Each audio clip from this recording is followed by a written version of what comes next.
নমস্কার, আমি সৌরভ। তোমরা দেখছো সৌরভ ব্যাপারী ইউটিউব চ্যানেল। আজকের ভিডিওটি খুবই গুরুত্বপূর্ণ। আরেকবার রিপিট করছি, খুবই গুরুত্বপূর্ণ। পিএসসি একটি নতুন নোটিশ পাবলিশ করেছে, সেই নোটিশটি কিন্তু ধ্যান দিয়ে দেখবে।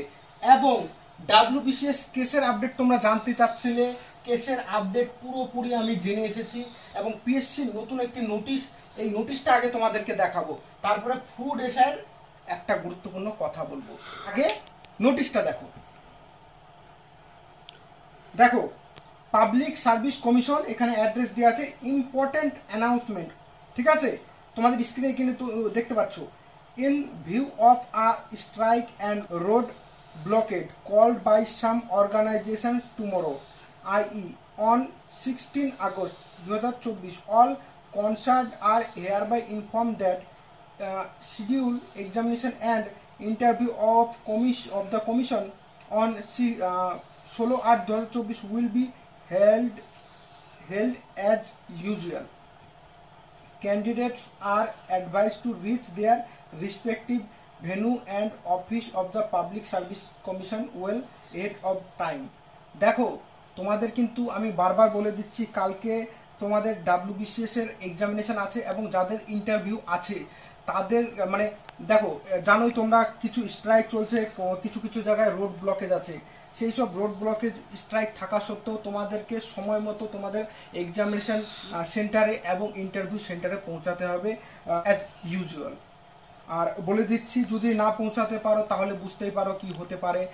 ইম্পর্টেন্ট কিন্তু এটা নোটিশ বলে দিলাম, তোমরা কিন্তু একদম তোমাদের সময় মতো কিন্তু পৌঁছে যাবে।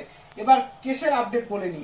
দেখো, তোমাদের বলেছিলাম না কেসটি উঠবেই না, কেসটি উঠেছিল। তখন যেই জাজ ছিল উনি বলেছেন যে এই কেস ট্রাইব্যুনাল কোর্টে হয়। বুঝতে পারলে, এই কেস ট্রাইব্যুনাল কোর্টে হয়।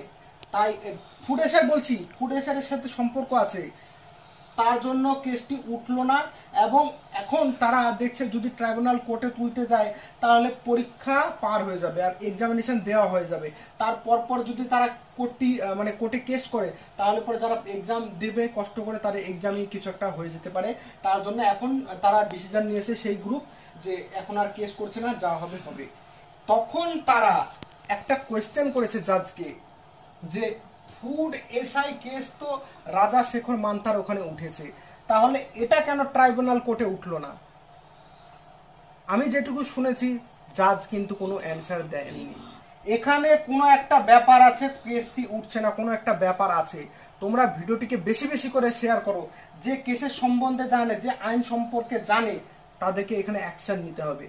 ওকে, আজকের আপডেটটি এই পর্যন্ত ছিল। তোমাদের কাছে দরখাস্ত করব, ভিডিওটিকে বেশি বেশি করে শেয়ার করো, বেশি বেশি করে নতুন নতুন পাবলিকের কাছে যাক। দেখো, তোমরা যারা দেখছো, আরো আমাদের পাবলিক দরকার যারা এর সম্পর্কে ভালো বুঝবে যে কেন এই কেসটি যদি ট্রাইব্যুনাল কোর্টে যায় ফুড এসআই কেন যাবে না। আজকের আপডেটটি এই পর্যন্ত ছিল। ধন্যবাদ।